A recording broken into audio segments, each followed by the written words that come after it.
الحمد للہ رب العالمین الصلاۃ والسلام علی رسول الامین وعلی آلہ واصحابہ اجمعین۔ فقد قال اللہ تبارک و تعالی فی الکلام الحکیم والفرقان المجید۔ فاعوذ باللہ السمیع العلیم من الشیطان الرجیم، بسم اللہ الرحمن الرحیم۔ الف لام را تلک آیات الکتاب وقرآن مبین۔ آمنت باللہ صدق اللہ العلی العظیم۔ اللہم ربنا ارنا الحق حقا وارزقنا اتباعہ وارنا الباطل باطلا وارزقنا اجتنابہ۔ السلام علیکم ورحمۃ اللہ۔ محترم ناظرین و ناظرات، امید ہے آپ سب بخیر و عافیت ہوں گے۔ سورۃ الحجر رکوع نمبر 1 کے حوالے سے میرے اوپر آج ذمہ داری عائد کر دی گئی۔ اللہ تعالیٰ سے دعا ہے کہ حق بات بولنے کی توفیق عطا فرمائے۔ سنیچر کے درس میں آپ نے برادر آصف جاوید کی زبانی سورۃ الحجر کا ایک اجمالی جائزہ لے لیا ہے۔ شان نزول، موضوعات، خصوصی موضوع، جس وقت یہ صورت نازل ہوئی اس وقت کون سے حالات و کوائف تھے، ان سے آپ اس لیے بالکل باخبر ہیں۔ آج سیدھے چلتے ہیں۔ الف لام را، یہ حروف مقطعات ہیں، اور ان کے بارے میں سب سے بہترین اور سب سے افضل نقطۂ نظر یہی ہونا چاہیے کہ ان کا اصل معنی اللہ تبارک و تعالی اور رسول اکرم صلی اللہ علیہ وسلم کو ہے۔ باقی اس کی بہت ساری توجیحات مفسرین کرام نے کی ہیں، تو ان میں سے کوئی بھی توجیہ آپ قابل اعتماد نہیں کہہ سکتے ہیں، کیونکہ ان کا اگر معنی کچھ ہوتا، ان کا مفہوم سمجھنے کے لیے اگر یہ چیز ضروری ہوتی تو ڈیفینیٹلی اس کا جو مفہوم ہے، اس کا جو موضوع ہے، وہ رسول اکرم صلی اللہ علیہ وسلم خود بیان فرماتے۔ البتہ اس میں مولانا مودودی کی رائے میں سمجھتا ہوں قابل اعتماد ہے، اور اسی حوالے سے بعض مفسرین نے جو کہا ہے کہ چنانچہ ہر ایک زبان کا اپنا ایک منفرد اسلوب ہوتا ہے، منفرد اندازی بیان ہوتا ہے۔ تو عرب کے اس وقت کی زبان کے اندر ایسے اصطلاحات کا استعمال کیا جاتا تھا، بلکہ مانا جاتا تھا کہ بھئی یہ اس طرح کی اصطلاحات کا استعمال کرنا زبان کے اندر مزید نکھار پیدا کرتا ہے اور زبان کی تاثیر کو مزید بڑھاتا ہے۔ اس لیے عربوں کے عین موافق، ان کی زبان کے عین موافق ان الفاظ کو استعمال کیا گیا ہے 29 جگہوں پر قرآن پاک کے اندر۔ 29 سورتیں جو ہیں ان کا آغاز حروف مقطعات سے ہوتا ہے۔ تو بس مجھے لگتا ہے اس میں بہترین رائے یہی ہے کہ یہ زبان کا ایک خاص اسلوب ہے، چنانچہ قرآن پاک عربی زبان میں نازل ہوا ہے، تو اس لحاظ سے عربوں کی زبان کے عین موافق ان حروف کو قرآن پاک میں رکھا گیا ہے۔ اس کے بعد تلک آیات الکتاب وقرآن مبین، یہ اللہ کی کتاب اور قرآن مبین کی آیات ہیں۔ یہ آیت نہایت ہی اہم ہے، اس پر تھوڑا بہت ہم رک جائیں گے۔ اور اس کے اندر 3 الفاظ آئے ہیں۔ پہلا لفظ آیا کتاب۔ اب کتاب سے مراد لکھی ہوئی چیز ہے، something which is written, which is documented۔ تو اس لحاظ سے قرآن پاک ایسنشلی ڈاکومنٹڈ کتاب ہے، ریٹن کتاب ہے، لکھی ہوئی کتاب ہے۔ اس کے بعد یہ کتاب اللہ تبارک و تعالی نے نازل کی ہے، اس کی جو ترتیب ہے وہ بھی اللہ تبارک و تعالیٰ کی ہے، اس کے اندر جو صورتیں ہیں کون سی صورت کہاں پر ہونی چاہیے، کون سی آیت کہاں پر ہونی چاہیے، یہ بھی اللہ تبارک و تعالیٰ کی طرف سے نازل کردہ احکامات کی طرح ہیں۔ تیسری بات، یہ مربوط ہے۔ مربوط سے مراد یہ کہ بکھری ہوئی کتاب نہیں ہے۔ اب ایسی بھی کتاب نہیں ہے کہ جہاں پر آپ کو ایک مصنف کی طرح موضوعات کی ترتیب کے ساتھ کوئی قصہ، کوئی کہانی، کوئی کنسپٹ سمجھایا جائے گا۔ تو یہ 3 خصوصیات ہیں قرآن کے اندر۔ اچھا، اس طرح کی کتابیں کیوں نہیں ہے؟ کیونکہ یہ تو اللہ تبارک و تعالیٰ کی طرف سے نازل کردہ ہے، اور پھر اس کتاب کا تعلق صاحب کتاب کی زندگی کے ساتھ بہت قریب کا ہے۔ اب صاحب زندگی کے جو حالات و کوائف ہیں وہ جس طرح ہیں اسی طرح آپ سمجھ لیجئے قرآن پاک بھی نازل ہوا ہے۔ اس کے بعد اس کا دوسرا لفظ قرآن۔ اچھا، اب قرآن سے کیا مراد ہے؟ قرآن سے مراد ہے پڑھنے والی چیز، بار بار پڑھنے والی چیز۔ اب دیکھ لیجئے قرآن پاک کا پہلا لفظ اقرا ہے۔ پڑھنے کی ترغیب کے ساتھ قرآن پاک نازل ہوا ہے۔ کل انسانیت کو یہ دعوت دی گئی ہے کہ بھائی پڑھو، ریڈ، اس کتاب کو پڑھو۔ اب جو کوئی بھی ہے، جس کسی بھی مذہب سے تعلق رکھتے ہیں، try to understand, try to read. لیکن آج مسلمانوں کا حال یہ ہے کہ پڑھتے نہیں ہیں۔ بھائی ان کی کتاب ہے، اس کا نام ہی ہے پڑھنا۔ مطلب مسلمانوں کی کتاب جس پر ایمان لانا ان کا بنیادی حق ہے، ان کا بنیادی کام ہے، فرض منصب ہی ہے۔ اس پر ایمان لانے کے بغیر وہ مسلمان قرار نہیں پائیں گے۔ اس کتاب کا نام ہی ہے پڑھنا۔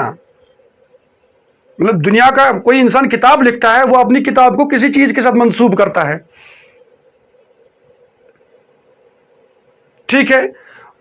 اس کے نام کے ساتھ کوئی بڑا کانسیپٹ سامنے لانا چاہتا ہے، یا اس نام میں چھپا ہوا ہوتا ہے کہ بھئی کتاب کے اندر کس موضوع پر لب کشائی کی گئی ہے۔